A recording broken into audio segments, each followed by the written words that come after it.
مولاي صل وسلم دائما أبدا على حبيبك خير الخلق كلهم هو الحبيب الذي ترجى شفاعته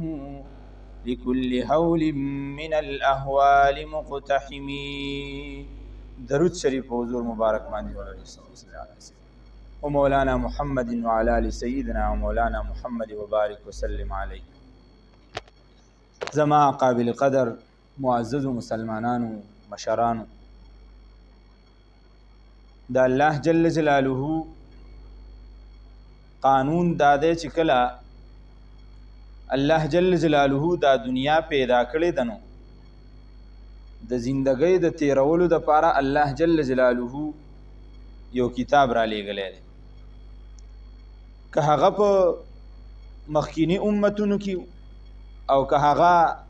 په دې آخري امت د رسول الله مبارک کې، نو الله جل جلاله یو آسمانی قانون را لېږلی دی او مسلمان ته دا ویلي دي چې په دې قانون باندې به چلیږي. که په دې قانون باندې تګ نه کوې نو ستا دا زندګي به د وخت د پیغمبر د طریقې موافق نه. دغسې الله جل جلاله د آخره امت پیدا که او د رسول الله صلی الله علیه وسلم دی امت ته د زندګۍ د تیرولو یو قانون ورکړ چې هغه قانون ته مونږ او تاسو قرآن مجید وایو. چې کوم یو کس د دې قرآن په لاره باندې ګامزن دی او د دې په هر یو حکم عمل کوي، نو دې سړي ته چې کوم دی نو په دنیا کې هم او په آخرت کې هم انشاءالله څه مشکل نشي پیښېدی. خو که څوک روګرداني کوي، قرآن ته غاړه نه ږدي، د قرآن حکم نه مني، د رسول الله صلی الله علیه وسلم د طریقې موافق ژوند نه کوي، هغه طریقه نه اپناوي، یا د رسول الله مبارک سره مینه او محبت نه کوي، نو دا سړی ناکامه دی. زمونږ عالمیه دا وبا دا آمده چې مسلمان که هر څومره مسلمان دی، خو دا خبره دی ډیر په زور او شور سره کوي چې زه د رسول الله مبارک سره مینه کوم، خو لیکن بهر مینه ال ښکاري چې کله د انسان نه داسې کارونه وشي چې د چا سره مینه کوي او هغه کارونه ورته محبوب ښکاره شي. لکه یو انسان، علماء کرام وایي دا محبت څه ته وایي، د محبت څه تعریف دی، د مینې څه تعریف دی، دا څه ته ویلی کېږي؟ مینه ویلی کېږي چې د کوم یو څیز طرف ته د انسان زړه تاویږي، دغه څیز ته مینه ویلی کېږي. لکه مال راواخله، جیداد راواخله، بچی راواخله، ښځه راواخله، دې طرف ته د انسان زړه تاویږي، په دې خفه کېږي، په نورو څیزونو باندې دغه څیز له ترجیح ورکوي، غلبه او فوقیت ورکوي، دغه د محبت نوم دی، دغه ته مینه ویلی کېږي. اوس رسول الله صلی الله علیه وسلم یو حدیث کې ارشاد فرمایي چې په تاسو کې تر هغه وخته پورې ایمان والا څوک نشي کېدی تر څو پورې چې دا انسان زما سره د خپل اولاد نه، د خپل پلار نه، یعنی د والدینو نه او د ټولو خلکو نه زیاته مینه نه کوي. چې کله زما سره د دې ټولو د دنیا چې څومره څیزونه دي د دې نه زیاته مینه زما سره شروع کړه، دا سړی ایمان والا دی. اوس ذهن ته یو سوال راځي چې یاره د انسان خو بعضې اوقات ژوند کې داسې راځي چې د رسول الله مبارک هغه مینه او محبت د ده نه هېري، یعنی دا نه چې دی ورسره مینه نه کوي خو یاد ورته نه، او د زوی مینه او محبت، د بچو مینه او محبت، د کور والا مینه او محبت دا ورته یادي. نو آیا دا انسان ولې کامل مؤمن نه دی؟ نه، خبره دا ده چې کله د الله جل جلاله د حکم مخامخ ستا د زوی خبره راغله، ستا د کور والا خبره راغله، ستا د پلار خبره راغله، د یو عام سړي خبره راغله، د باچای وخت خبره راغله، او تا د رسول الله مبارک حکم شاته پرېښوده او هغې لرې ترجیح ورکړله، نو په دغه وخت کې تا رسول الله پرېښو او په دغه څیزونو پسې ورپسې شوې. لهذا دا ته چې کوم دی نو کامل مؤمن په دې وخت کې پاتې نه شوي. یعنی چې کله د الله جل جلاله د دې خبرې د رسول الله صلی الله علیه وسلم د دې خبرې مقابل ته د خپل زوی خبرې له ترجیح ورکړي، د خپلې ښځې خبرې له ترجیح ورکړي، هغه ومني او هغه د رسول الله پاکه خبره شاته وغورځې، نو ته چې کوم دی نو کامل مؤمن پاتې نه شي. د صحابه کرامو ژوند دا ټوټل په دې سیس کې تیر شوی چې زه به د رسول الله مبارک نږدې څنګه پاتې شم، تر دې حده پورې چې د بعضې صحابه کرامو په دغه جذبه او شوق کې بعضې صحابه کرامو د رسول الله مبارک په زخمونو باندې خوله لګولې ده او د رسول الله مبارک د زخم نه چې کومه وینه ځي نو هغه یې هم څکلې ده. دومره مینه او محبت د رسول الله صلی الله علیه وسلم سره چې کله مشرکانو د مکې دا یو سیستم جوړ کړ چې د غیرو سره یو ځای شو او د خپل خلک یې پې وهل، همیشه دپاره په معاشره کې چې نقصان ورسي نو د خپل نه رسي. مشرکان د مکې دیو به په خپله داسې څه زور نه کاو، خو غیر به یې راوسته او د غیرو په سازش باندې به رسول الله مبارک تکلیف رسه. یو کس منتخب که به دغه سازش سره چې تاسو راشئ او دلته کې حال احوال معلوم کړئ چې څه پوزیشن روان دی، چې څنګه دغه کس راغی نو بې مذهبه سړی و، مشرک هم نه و، د غیرو افردو چې کله راغی نو وایي کته چې حضور مبارک صلی الله علیه وسلم هغه اودس کوي. صحابه کرام ته ګیر چاپیره دیو چې کله د رسول الله مبارک مخ ته اوبه اچوي نو د هغې نه څه اوبه چې لاندې ساسي نو یو صحابي هم ورمنډه کوي لاس ترې لاندې کوي، بل صحابي ورمنډه کوي لاس ترې لاندې کوي، چې د رسول الله مبارک د وجود سره کمې اوبه ټچ شوي دي، هسې نه چې دا ځمکې ته لاړې شي،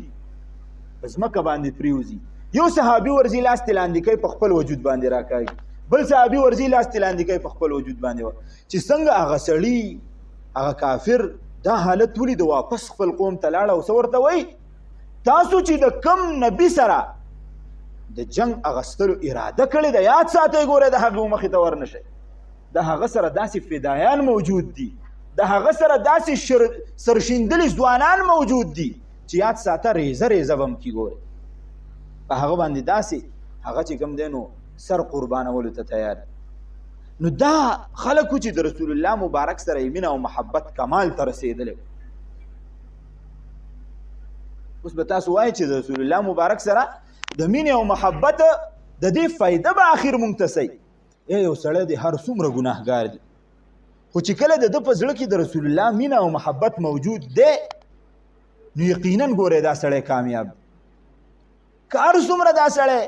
د ایمانه کمزوری دی، خو لیکن چې کله د ده په زړه کې د رسول الله مینه او محبت ننوتی دی او د رسول الله مبارک تعظیم او توقیر په خپل ځای باندې ساتي، نو ده ته به یو وخت داسې راځي چې د رسول الله د مینه او محبت به ورته فایده وررسوي. یو صحابي راغی، حضرت انس رضی الله تعالی عنه ارشاد فرمایي رسول الله مبارک په یو مجلس کې ناست دی، یو صحابي راغی تپوس کوي د الله رسوله مسع قیامت به کله راځي، قیامت به کله راځي؟ حضور مبارک ته تپوس کوي ته د قیامت تپوس کوي قیامت ته څه تیاری کړی دی، ستا قیامت ته څه تیاری دی، څه توخه دې چې کوم دی نو مخکې لېږلې ده؟ هغه صحابي ورته وایي د الله رسوله نه مې روجې ډېرې نیولي، نه مې منځونه ډېر کړلي، نه مې تهجد ډېر کړ دي، نه مې صدقې ډېرې ورکړي دي، خو دومره پورې کار دی چې ستا سره مې مینه او محبت دی بس. حضور نبی کریم صلی الله علیه وسلم ورته ارشاد فرمایي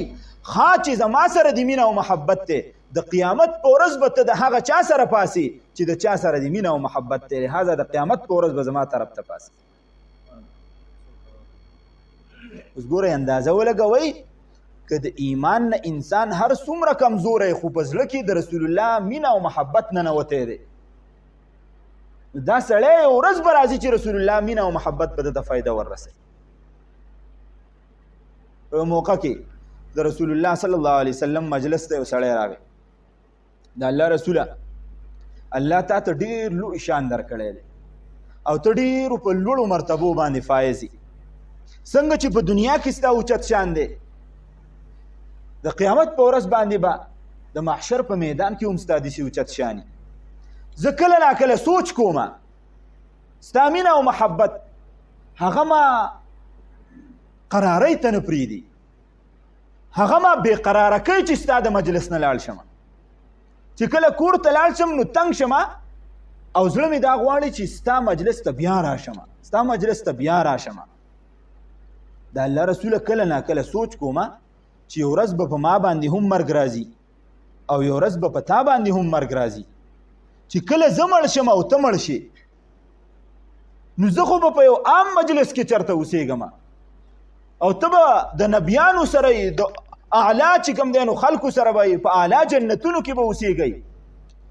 نو که ماته جنت هم میلاو شي خو چې داسې یو جنت چې ته پکې نه یې نو په هغه جنت باندې به زه څه کوم دا رسول الله مبارک ته وایي دا صحابي د الله رسول ورته ارشاد فرمایي چې کله ته زما سره مینه او محبت کې یاد ساته نو په قرآن کې الله جل جلاله دا وعده کړې ده چې کم خلق د چا سره مینه او محبت کوي مع النبیین والصدیقین والشهداء والصالحین د قیامت په ورځ به دقه سړی چې د چا سره مینه او محبت کړی دی که د نبي سره مینه او محبت کړی دی د نبي سره به په صف کې پاسي که د صدیق او د ابوبکر صدیق سره مینه او محبت کړی دی د ابوبکر صدیق سره به پاسي ابوبکر صدیق به د رسول الله سره پاسي لهذا د دغه خلکو د شهداو د علماو د صالحینو د نبیانو د صحابه کرامو د دیو به یو صف وي دې سړي به لږ محنت کړی صرف مینه او محبت به کړی هسې بې سبه دقه سړی الله جل جلاله د دقې خلکو په مجلس کې راپاسي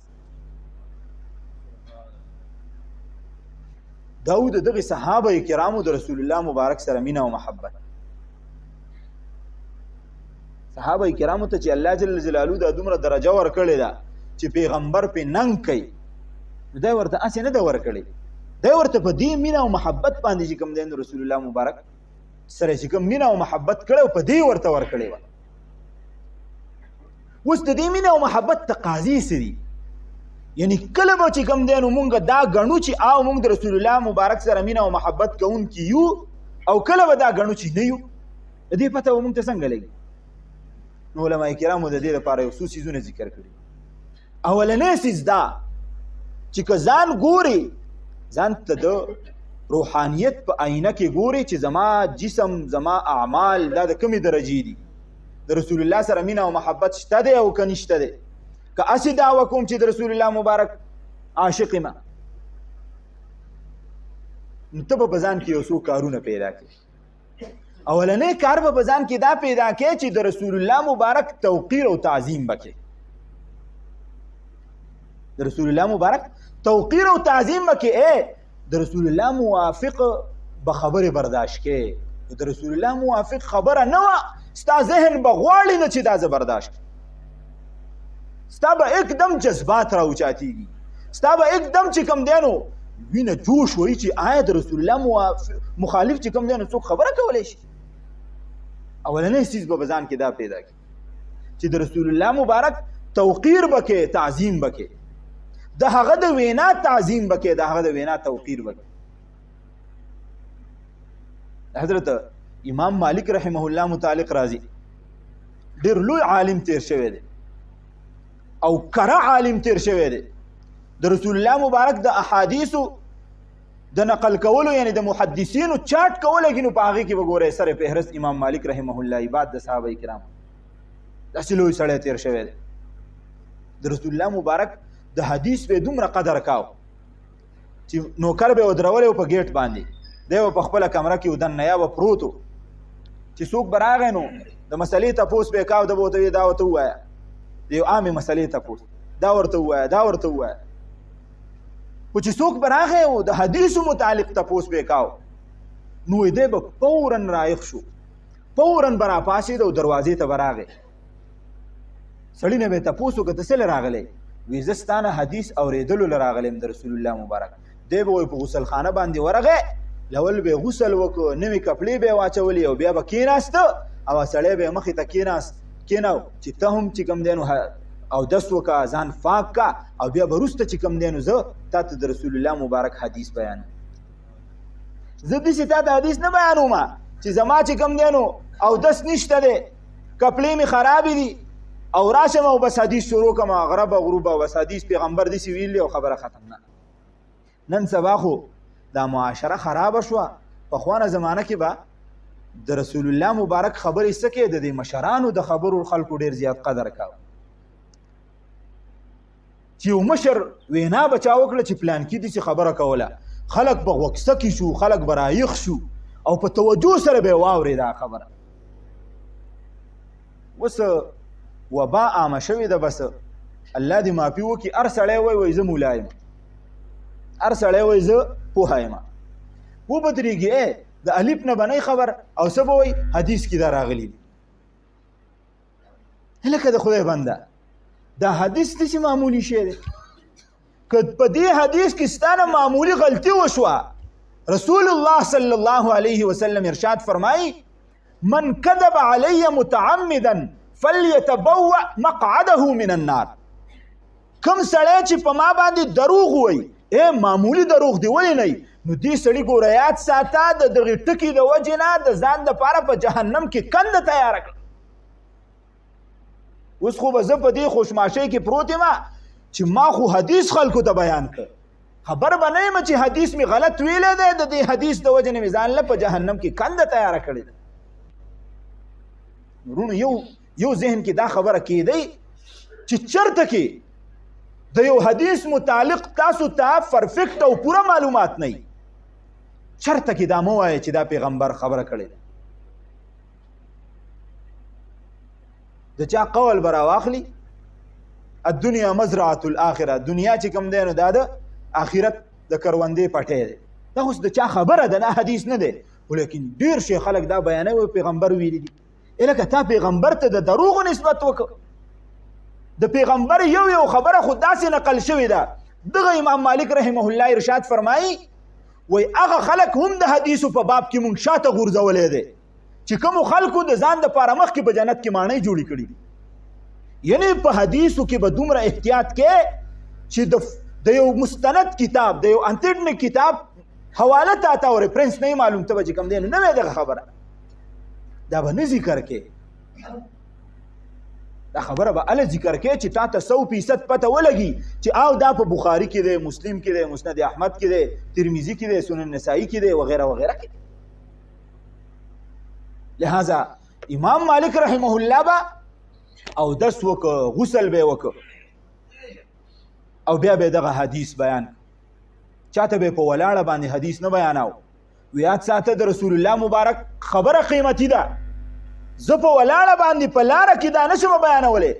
د دې دپاره صفا ځای پکار دی. راځه کښېنه جومات ته لاړ شه، مدرسې ته لاړ شه، د قرآن د درسګاه ته لاړ شه، هلته کې برته دا خبره بیانوم. دغه علماء کرامو هم دغه وجه وه. یو بزرگ متعلق امام مالک رحمه الله ارشاد فرمایي چې په یو موقع باندې د هغه د زنکدن حالت دی. یو کس راغی د یو حدیث متعلق یې تپوس وکړ چې جی دا حدیث راته بیان کړه. هغه وایي پروت دی داسې، خپلو کور والا ته اشاره وکړه چې ما رانیغ که، ما له ضمیر اجازت نه راکوي چې زه د ملاس یم او د پیغمبر خبره دې په ملاسته باندې وکړم. د زنکدن په حالت کې وایي دا رانیغ که، کېناوي، حدیث بیان که او چې څنګه حدیث بیان که نو واپس چې کوم دی نو دی په خپله باندې لاړ او روح تې لاړ او ساتي ووت. دغه اکابرو چې کله د رسول الله مبارک سره داسې مینه او محبت کړی او نو رسول الله وسلم ګوره مینه او محبت کا. یو واقعه ته ذکر کوم، غور سره واورئ. امام مالک رحمه الله به په زرګونو خلکو ته درس کا په مسجد نبوي کې بناست او چې کله به یو حدیث وي نو اشاره به کوله مسجد نبوي کې د رسول الله مبارک روضې مبارکې ته چې دا خبره ما د دنه اورېدله، دنه اورېدله، د دنه اورېدله، د دنه اورېدله. دا ټول سند به ذکر ک او اخیره کې به وی چې قال صاحب هذا القبر د دې قبر صاحب رسول الله مبارک به وګته به اشاره به وته وکړه چې د دې قبر صاحب دا خبره کړې ده دا حدیث به بیان یو ورځ په مجلس کې ناست یو سړی د هغه ځای نه را روان دی د خلکو په دی اوګو باندې خپې کېښودې او راغی او فورا امام مالک رحمه الله مخې ته ودرېد او د امام مالک رحمه الله په دې تندي باندې چې کوم دی نو داسې ښکلې کو شونډې پې کېښودې امام مالک کېناو وی بچو ته رالې خو تا د یو څو خبرو مخالفت وکړ یو دا ده چې ما حدیث بیاناو ته د حدیثو په منځ کې رالې د پیغمبر خبرې ته دې غوږ کېنښو دویمه دا چې د خلکو په اوږو باندې د خپې راواړولې دا دې هم د حدیث چې کوم دی نو دا تابعداري دې ونه کړه مخالفت دې وکړه د حدیث دا کار به دې نه کولی امام مالکه زه د یو وجې نه رالمه بیګا ما خوب لیده ته په دې ځای باندې ناست وې دلته کې رسول الله مبارک را روانو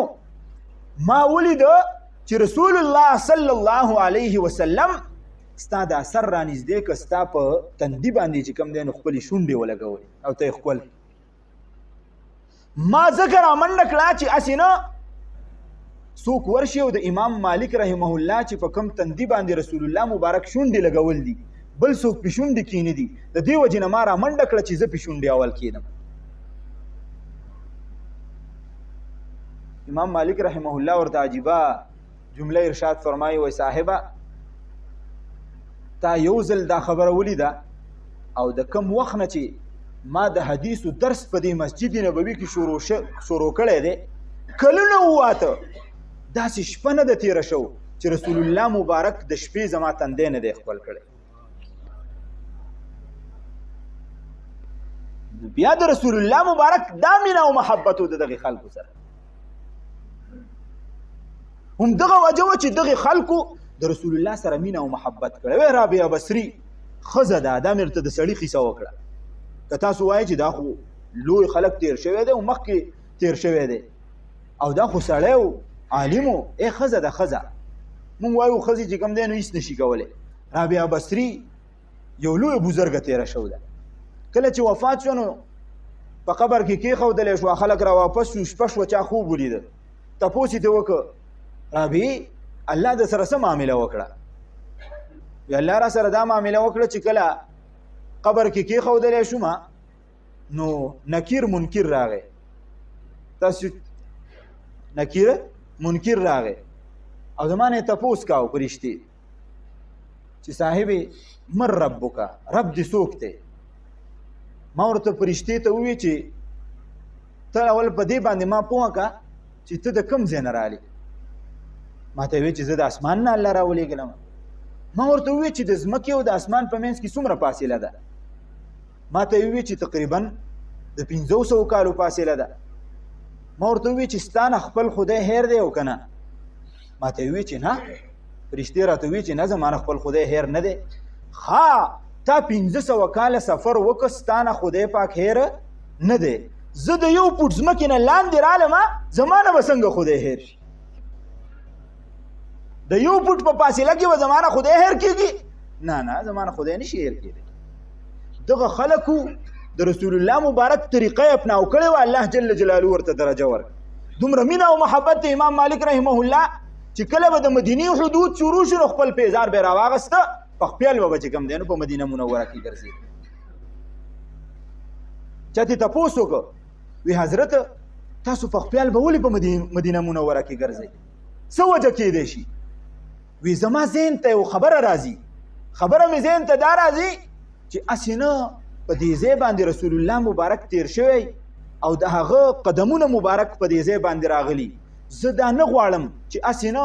زما چپلې په هغه ځای باندې کېښودلی شي په کوم ځای باندې چې د رسول الله مبارک خپې مبارک کېښودلی شي دا مینه او محبت و دا د صحابه کرامو مینه وه چې کله دا مینه انسان ته حاصله شي نو انسان تاسو ټول غړی غړی ته ګورئ ولې څه مسله دقه چې ما ته ګورئ نو ثواب به م کېږي په 2 بجې باندې زمونږ مونځي ښه رسول الله مبارک سره چې چا مینه او محبت نو رسول الله مبارک بیا د قیامت ورځ شفاعت کوي او بیا لږ مینه او محبت نه کمال مینه او محبت د حضرت عمر فاروق رضی الله تعالی عنہ متعلق راځي یو ورځ رسول الله مبارک ته وایي انا احبک یا رسول الله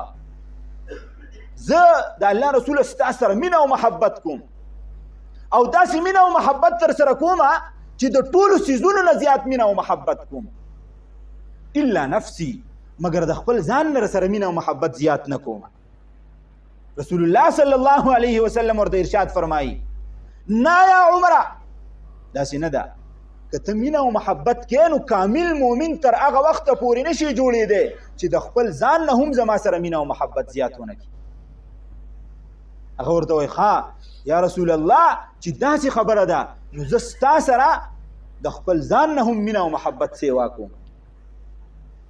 اوس د خپل ځان نه مینه او محبت سیوا کول څه دي مونږ به په معاشره کې وګورو خپل ځان ته به وګورو خپل کور ته به وګورو چې آیا زما مینه او محبت که د مال سره دی نو ما رسول الله مبارک زندګۍ ته کتلی دی او که نه آیا که زما مینه او محبت د جیدات سره دی نو ما د رسول الله مبارک مینه او محبت ته کتلی دی او که نه که زه چرته د رسول الله مبارک د خبرې مخالف په یو ځای کې راځم نو یاد ساته ستا مینه نشته او که د رسول الله صلی الله علیه وسلم د خبرې موافق راځم نو بیا چې کوم دی نو زه کمال ته رسېدلی د شیخ عبدالقادر جیلانی رحمه الله به وایي د بادامو غټ کاروبار نو څوک راغی او هغه ته یې وویل چې جی ستا په دریاب کې چې کوم دی نو یو بیړۍ وه چې د بادامو نه چې کوم دی نو هغه ټکه شوې وه او هغه تباه شوه هغه وایي داسې لاندې وکتل بیا یې سر راوچت چې الحمدلله صحیح وي الحمدلله بیا بل یو کس په دغه ټیم کې راغی او هغه ته یې وویل چې جی کم خبر چې راغلی نو هغه خبر دروغ او ستاسو بیړۍ چې کومه ده هغه په ځای باندې برقراره ده روغه ده ستاسو چې کوم دی نو څه نه دي تباه شوي او یې سر ښکته که بیا یې سر راوچت که بیا یې وویل چې الحمدلله مریدانو صاحبانو دې تپوس وکړه حضرت په تباه کېدو دې هم الحمدلله ووي او په روغېدو دې هم الحمدلله ووي بیا اصل وجه دا وه چې کله دې سړي خبر راوړ اولني سړي نو ما خپل زړه ته وکتل چې آیا د دې مال د تباه کېدو د وجې نه زما په زړه کې خو د الله مینه کمه شو نه ده نو چې زړه ته مې سوچ وکړه نو مینه برقرار وه د الله سره نو ما وویل چې الحمدلله چې کله واپس دا څیز راغی او دا خبر دروغ و نو ما بیا زړه ته وکته چې د الله جل جلاله د دې مینې او محبت دا په مال باندې خو چېرته سیوا شوی نه دی چې مال ته مې میلان زیات شوی دی بیا مې سر ښکته کړه او زړه ته مې وکتل نو بیا څنګه چې مخکې زړه مې د الله سره د مینې نه ډکو بیا هم د مینې د الله سره ډکو بیا مې وویل چې الحمدلله نو د دغه خلکو چې د الله جل جلاله سره خپل تعلق نیغ کړی و په دې څیزونو باندې څه کار نه و ځان یې الله ته وقف کړی و دغسې به موږ ځان الله ته وقف کوو زموږ هر یو کار به کېږي دا بزرګان څه وایي وایي تاسو الله ته ځان حواله کوئ الله به ستاسو د هر څیز ذمه واخلي که الله ته هم ځان حواله نه که رزق ته په خپله ګټل شروع کړه او د الله جل جلاله په ذات باندې توکل ونه که د خبرې مقصد دا نه چې سړی دې په کور کې کښېني او رزق ته نه ګټي نه توکل دې په الله ونه که نو بیا به الله جل جلاله درکوي خو په سخته به یې درکوي خو که په الله دې توکل وکړه او لږ محنت دې هم وکړه نو الله جل جلاله به له پراخه رزق درکوي نو مونږ باباجي به مونږ ته اکثر وظیفه ښودله چې اللهم افردني لما خلقتني له ولا تشغلني بما تکفلت لي به عنه چې الله جل جلاله ته د هغه څیز دپاره ما پاریخ کې چې د کوم څیز دپاره دې زه پیدا کړی او ما په هغه څیز کې مه مشغوله کې د کوم څیز وعده چې تا اغستې ده اوس الله مونږ پیدا کړي و د څه دپاره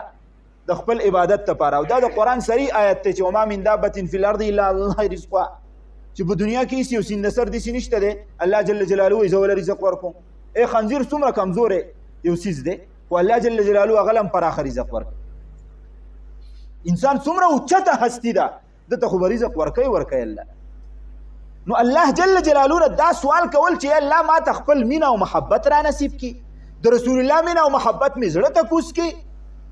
نو دا ټول کارونه به بیا الله جل جلاله ستا په خپله کوي. او که دا کارونه نه کې، د الله سره مینه نه کې، د رسول الله سره مینه نه کې، نو بیا به چې کوم دی نو قرآن کې الله جل جلاله ارشاد فرمایي دې سړو له به زه عذاب ورکوم. ان من ازواجکم و اولادکم عدوا لکم فاحذروهم. دا څیزونه د دې سره مینه او محبت دا ګوره یاد ساته، دا دشمنۍ ته مخامخ کوي د الله. حضور نبی کریم صلی الله علیه وسلم د دې وجې نه ارشاد وفرمایو احب الله لما یغدوکم به من نعمه واحبوني لحب الله ایای. اے خلکو تاسو زما سره مینه او محبت کوئ. ولې راسه مینه او محبت کوئ؟ ځکه چې زما سره الله جل جلاله مینه او محبت کوي. د الله سره ولې مینه او محبت کوئ؟ ځکه چې الله جل جلاله په تاسو نعمتونه کړي دي. تاسو په خپله سوچ وکئ، یو سپی چا ساتلی، په هغه باندې هغه پیستې بادام خوري، هغه ته شودک دي، په هغه باندې خرچه کوي. نو یاد ساته که دې سپي ته پټه ام نه نو دا د دې سړي د خپو ګیر چاپېره تاویږي او که نه تاسو ته تپوس کوم تاویږي که نه تاویږي؟ تاویږي. بې زبانه مخلوق دی، بې عقله مخلوق دی، خو بیا هم د خپل مالک دومره خیال ساتي. اوس دې انسان ته الله جل جلاله د ایمان دغه لوی هار اچولی دی او په دې انسان باندې الله جل جلاله قسمه قسمه خرچې کوي. ګوره قسمه قسمه خرچې کوي په دې انسان باندې. ته خپل دی وجود ته وګوره. شاه منصور بابا جي موږ ته فرمایل وی د انسان په وجود کې صرف ښکاره نعمتونه لس زره نعمتونه دي، لس زره نعمتونه، دا بې شمېره دي. اوس دومره نعمتونه الله جل جلاله په موږ باندې کړي دي چې سپی د سړې ډوډۍ د وجې نه ستا د خپو ګیر چاپېره تاویږي. نو اوس ته به د دې دومره جسم د وجې نه، ته به د دې دومره نعمتونو د وجې نه، ته به د دې دومره وسعت رزق او فراخۍ د وجې نه او د ایمان دا لوی دولت او نعمت چې موږ ته را نصیب کړی دی، د دې وجې نه د الله جل جلاله په صحیح طریقې سره عبادت کې او که نه به کې به کې. ګوره یاد ساته. او کله چې یو انسان د الله جل جلاله مینه او محبت پرېږدي نو د دې مثال داسې شو لکه هغه څاروی چې هغه ته پټه نه وي. کوم څاروي ته چې پټه نه وي،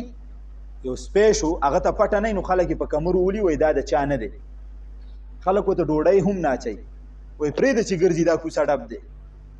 زمونږ تاسو ته مخکې ما خبره عرض کړه، زمونږ مرۍ ته یاد ساته د ایمان پټه پرته ده. که دا پټه مونږ لرې کړه نو الله به هم خیال نه ساتي او مخلوق به هم خیال نه ساتي، وایي دا کوڅه ډب دی. که دا پټه زمونږ په غاړه کې وه نو یاد ساته که زه هر چرته لاړ شم، هر څومره کمزوری شم، هر څومره خراب شم، نو هر یو سړی به په ما باندې چې کوم دی نو زړه سي. هر یو سړی به زما قدر او احترام کوي چې د ده یو مالک موجود دی چې هغه څوک دی؟ الله. هغه څوک دی؟ الله دی. نو دغه د ایمان دا پټه، د مینې او محبت دا پټه، دا باید چې مونږ په دې خپلو غاړو کې وساتو. دا مونږ خرابه نه کړو، د دې مونږ قدر او احترام وکړو. الله جل جلاله به مونږ ته عزت په دنیا کې هم راکوي او په آخرت کې به هم راکوي. وآخر دعوانا ان الحمد لله رب العالمين.